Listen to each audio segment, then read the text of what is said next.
Hey guys, Earl here from Fanboy SEO, and today we're doing a review for Ant-Man and the Wasp: Quantumania, which comes out today. And this video review is also sponsored by SM Cinema.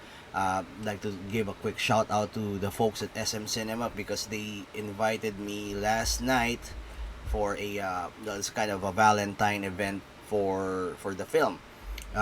It's directed by Peyton Reed and it stars Kathryn Newton, Jonathan Majors, Evangeline Lilly, Bill Murray is there, Paul Rudd of course, Michelle Pfeiffer, and Michael Douglas is like the Pym family for the film. So wala na tayong patumpik-tumpik pa for this particular spoiler review kasi here's the thought. Here's the thing. I thought that it was okay. It's not super great, pero at the same time, it's not super bad. Critics might not share the same sentiment as me, pero I know where they're coming from for this film. I know where they want to go and what they want to set up, which is the the two Avenger movies, which is Avengers Kang Dynasty and Avengers Secret Wars. The thing with how they set it up right now is that they're building Kang the Conqueror as this massive threat for everybody, and that's what it is. And Jonathan Majors really did a good, not really just a good, he did an awesome job here. For me, if it's kung may olats dito, it's another character, but wala kang tapon when it comes to uh, Jonathan Majors. He's really good. He's really intimidating. If he was kind of quirky and funny when we saw him in Loki season 1, that's the opposite here for Ant-Man. The film in general it's going away from the usual heists. Well, they tried to make it look like a heist movie, pero it doesn't feel like a heist movie. Feels like an Ant-Man movie or a sci-fi movie, which is really good kasi really good and really bad for me. Kasi really good because it's trying to differentiate, move away dun sa dating genre na we're used to, which is a heist movie. And in the same time, parang they just remembered suddenly na, oh, nga pala, ano tayo, Ant-Man movies are heist movies, so lagyan natin ang heist movie. Pero that all takes a back seat towards the second and third act of the film kasi nandun na tayo sa part na kailangan natin i-build si Kang into this supremely bad guy, supremely ano. Pero medyo flimsy for me yung mga actions and yung motivations ng ibang characters. One big olats for me would be Darren Cross, who is Corey Stoll, who is coming back to the film after the first one, and he is this time playing MODOK.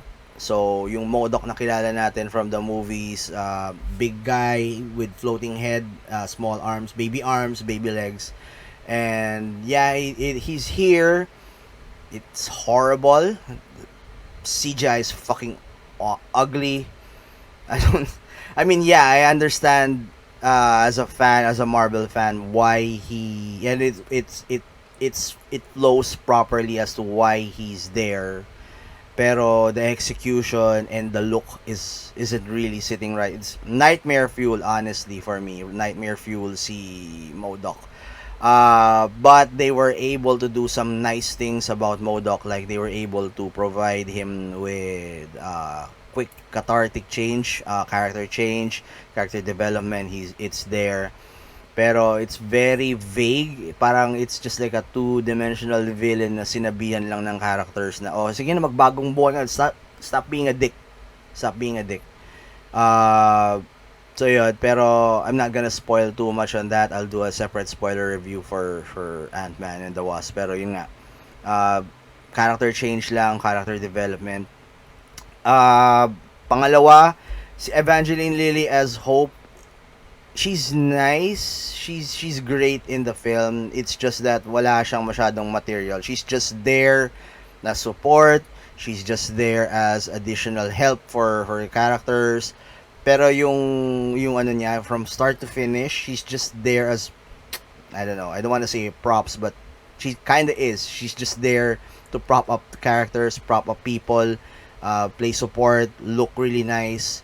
I wish they had given her more motivations kasi after some revelations somewhere in the first to going to the second act of the movie, parang naging wala na, side character na lang siya.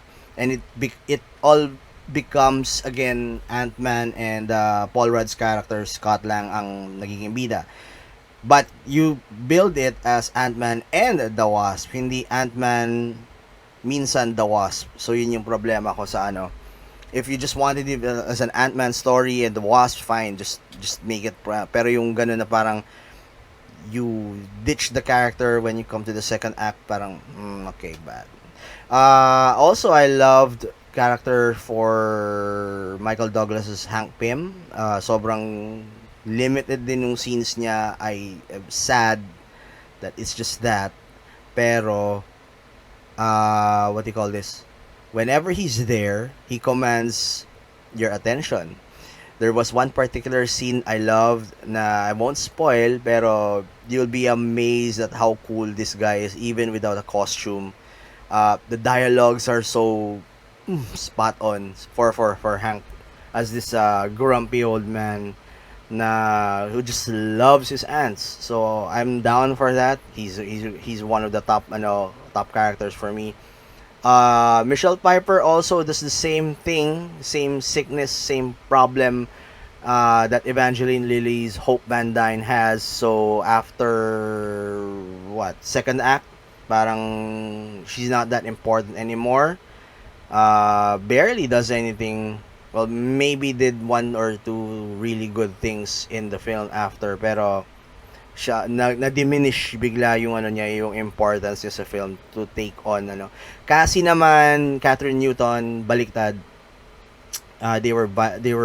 She was trying to, she was written to be like this super smart, intelligent girl, medyo Greta Thunberg yung style niya. Tapos nakalimutan nila about that. So she's just relegated to being like the damsel in distress, so to speak.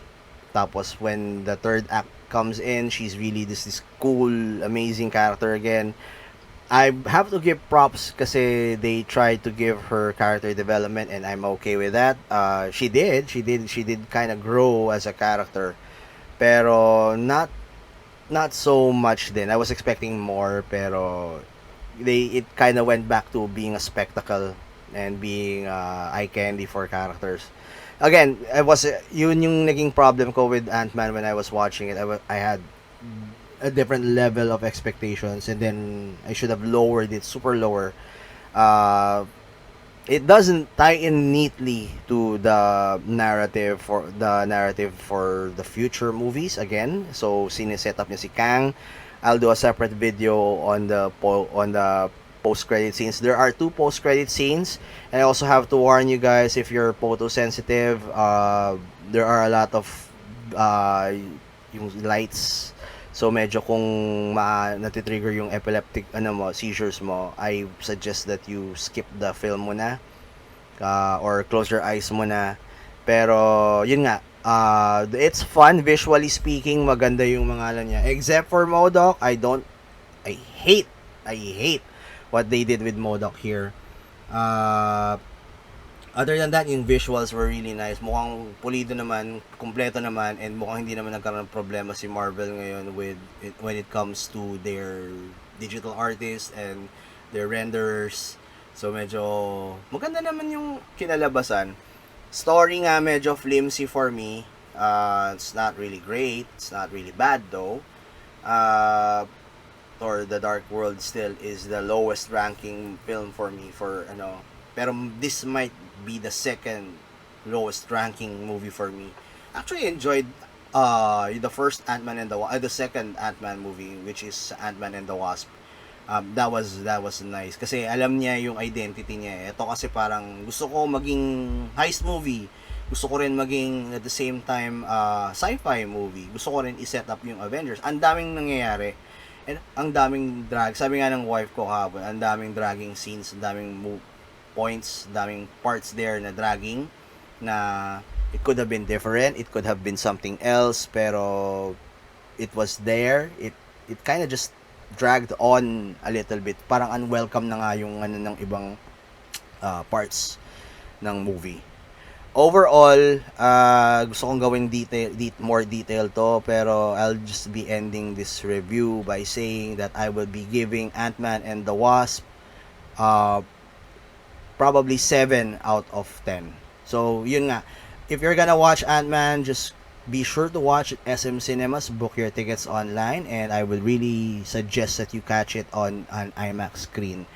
Not sure kung meron silang 3D, pero the IMAX format is really good for watching Ant-Man and the Wasp Quantumania. So that's it for me. I will be doing another round of review with the spoiler version. Kasi you can talk more about those little details. But for now, thank you for watching, guys. I hope you could like the video, subscribe to the channel, and I hope to see you in the next video. Take care, guys. Bye-bye. Also pala, Paul Rudd was really okay here in this film. Hindi ganun ka outstanding tulad ng other like lang Endgame. Pero he had a lot of fun. You can see that he has fun with the character, with the acting, with the whole story. That was okay. Okay, Bill Murray was also okay here.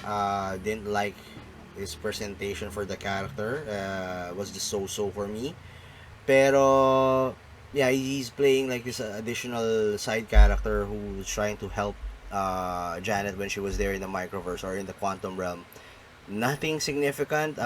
It's just like a glorified cameo for me. Didn't even look funny. There were scenes where he was funny, and there were scenes that involved him being in a funny situation. But other than that, nothing really worthwhile mentioning about Bill Murray's character here. I was hyped though for him in the MCU, but nothing really cool. What else? The humor also for Ant-Man and the Wasp Quantumania is kind of hit or miss for me. Minsan may mga magagandang especially when they were dealing with MODOK. So all those MODOK scenes where he's first meeting reuniting with the other characters were really okay. There were some plot or narrative driven takes and dialogues that were also funny.